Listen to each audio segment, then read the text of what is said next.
듣다 보니 어이없고 기가 막혀 다른 분들의 생각이 듣고 싶어 글을 씁니다. 현재 저는 남편과의 이혼을 결심했습니다. 그런데 제 이혼 요구에 남편이 위자료를 요구하고 있네요. 위자료를 줘야 하는 이유는 결혼 기간 내내 자신이 가장이었는데 그럼에도 제가 내조를 안 했다는 겁니다. 심지어 아기를 낳고 난 직후에는 본인을 학대까지 했기 때문이라네요. 가장이라는 주장에 대해 먼저 말씀드리자면 임신 후 제가 직장을 그만둔 건 맞지만 저희는 결혼 기간 내내 생활비 명목의 통장에 각각 150만 원씩 입금해서 생활했습니다. 이 글을 쓰는 지금도 마찬가지고요. 처음에는 남편의 직업이 트레이너라 수입이 일정하지 않아 자리를 잡을 때까지만 그러자고 했었습니다.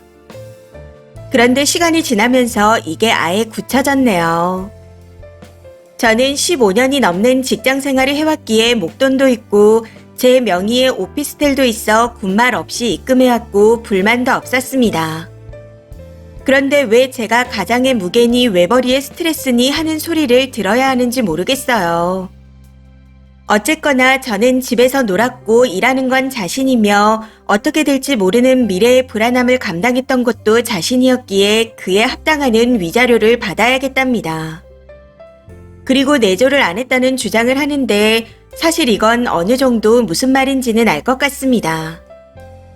남편이 1인 트레이닝 센터를 차릴 때 대출금을 받으면서 제가 가지고 있는 목돈을 투자해달라고 권유했지만 저는 설명도 듣지 않고 거절했습니다. 물론 서운할 수는 있을 것 같아요. 그러나 저야말로 불안한 미래를 생각하면 이 목돈이라도 유지해야 아이를 굶기지 않을 거라 생각했습니다. 그리고 아이를 출산한 후 일하는 시간이 불안정하고 몸쓰는 직업이라 육아를 못하니 가사노동을 못하니 하고 말했었는데 저는 어떠한 변명도 받아주지 않았습니다. 제 남편으로 병신같이 구는 건 괜찮지만 아이 아빠로서 그러는 건 짜증도 나고 한심하게 느껴지기도 해서 밥을 해주거나 빨래를 대신 해주지 않았거든요. 그리고 마지막으로 이야기하는 학대라고 주장하는 건 출산을 하고 난 후 아이 관련해서 부탁한 적이 있었습니다. 근데 이게 힘들게 일하고 온 남편을 괴롭히는 학대라고 하네요. 특히 12월에 아기가 고열로 괴로워하다 토한 적이 있었습니다. 제가 토한 걸 치울 동안 아이를 좀 안고 있어달라 부탁했는데 난리가 났었죠. 일하고 온 사람한테 씻기지도 않은 아이를 안아달라고 했다고 몸쓰는 직업이 얼마나 힘든지 알아? 집구석에서 노니까 돈 버는 게 얼마나 힘든지 모르지 하며 폭언을 하더군요. 그때 도저히 이렇게는 못 살 것 같다는 생각에 바로 이혼하자 했는데 그게 본인을 학대한 거라 받아치고 있습니다. 아기를 낳기 전에는 저도 체력이 좋았었고 300이면 생활이 가능해서 이 정도일 줄은 몰랐습니다. 그런데 출산을 하고 보니 더는 견딜 수가 없네요. 그냥 하루빨리 친정에 들어가서 다시 일하며 아이를 잘 키우고 싶은 마음뿐입니다. 그래서 그날 이후 남편에게 계속해서 이혼을 요구하고 있는 중이에요. 제가 잘못 선택해서 아이에게 아빠라는 존재가 좋지 못한 기억이 되는 건 미안하지만 이대로는 도저히 못 살 것 같거든요. 되도록이면 합의 이혼으로 빨리 끝내고 싶은데 정말 말도 안 되는 주장을 하며 위자료를 요구하고 있습니다. 남편의 이런 주장 어떠신가요? 저는 저 사고회로가 도저히 이해가 안 갑니다. 아니, 아기를 낳고부터 했던 모든 행동들이 이해가 되지 않아요. 도대체 왜 저러는 걸까요? 저럴 거면서 안 그런 척, 정상인인 척 결혼은 왜 했을까요? 그리고 왜 꼭 아기가 있어야 한다고 했을까요? 아무리 생각해봐도 그 이유를 모르겠습니다. 댓글입니다. 첫 번째, 몸쓰는 직업이라뇨? 어디서 노가다를 뛰거나 밤새 대리를 뛰고 왔으면 공감이 가는데 헬스 트레이너가 몸쓰는 직업인가요? 옆에서 하나 둘 셋넷 하면서 입으로 일하는 거 아닌가요? 그 몸뚱아리를 도대체 어디다 쓰려고 트레이너를 하는 건지 궁금하네요. 두 번째, 소송 걸어서 승소하면 님 변호사 비용도 남편이 낼 텐데 그냥 냅둬요. 님 손에 더러운 거 묻히지 말고 알아서 소송하고 북치고 장구치고 하게 그냥 두세요. 세 번째, 남편 놈 몸이 허약한가요? 트레이너인데 약골이네요. 회원들 자세는 잘 잡아주면서 지 새끼는 잠깐도 안아주기 싫대요. 저런 것들 때문에 멀쩡한 트레이너가 욕먹는 겁니다. 정신 바짝 차리시고 변호사 선임해서 소송 거세요. 부디 잘 해결되길 바라겠습니다. 추가입니다. 저도 제가 제 눈 찌른 거 잘 알고 있습니다. 정말 흔한 말이지만 연애할 때는 안 그랬어요. 계속 공부해서 강사 쪽으로 커리어를 풀어 안정적으로 돈을 벌 거라 했고 절대 여자 문제로 시끄러운 일도 안 만든다 했습니다. 물론 다 믿은 건 아니었지만 그렇게 되면 본인의 커리어가 끝이라 말을 했었고 성실한 모습을 보여주는 등 아무런 문제가 없어 보였습니다. 강사로 성공하려면 학위도 따야 하고 다른 강의들도 들어야 해서 여유가 없었지만 저한테는 아끼지 않았습니다. 사소한 것부터 큰일까지 챙겨주고 잘해줘서 좋은 남자를 만났다 싶어 모은 돈이 없는 것도 당장 벌이가 적은 것도 개의치 않았습니다. 그래서 결혼 초반에 생활비를 공동으로 하자 말할 때도 상관이 없었었죠. 미안해하면서 말하기에 되려 안쓰러웠고요. 그런데 제가 입금을 하기 시작하자 이상하게 조금씩 달라지더니 임신을 하면서부터는 뚝이 터지듯이 사람이 달라지더라고요. 저도 정말 의문입니다.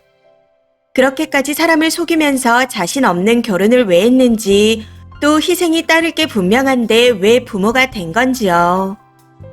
속 시원한 대답을 기대할 순 없겠지만 지금도 왜 그랬는지가 정말 궁금해서 글을 쓴 거였습니다. 애초에 자신 없는 일을 왜 버리는지 그게 이해가 안 가서요. 위자료나 이혼 관련은 당연히 변호사 상담이 답인 걸 알고 있습니다. 그래서 그렇게 할 예정이라 변호사 사무실 여러 곳에 연락을 해보았고 예약까지 해놓은 상태입니다. 전화상으로 대충 이야기를 들어보니 대부분의 변호사분들이 위자료를 줄 일은 없을 거라 하더군요. 그래서 크게 걱정은 하고 있지 않지만 단지 남편의 행동에 대해 조금이라도 납득하고 싶어 그리고 왜 이런 짓을 벌였는지 궁금해서 쓴 글이었습니다. 제 3자의 설명이라도 듣게 된다면 제 마음을 조금이라도 추스를 수 있을 것 같아서요.